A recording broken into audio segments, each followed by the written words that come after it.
మనిషిలాగా ఒకడు పోజులు కొడతాడు, మంచి మంచి మనసుందంటూ ఒకడు నీతులు చెబుతాడు.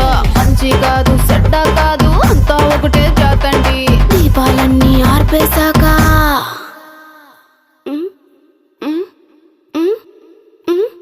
దీపాలన్నీ ఆర్పేశాక అందరి బుద్ధి వంకర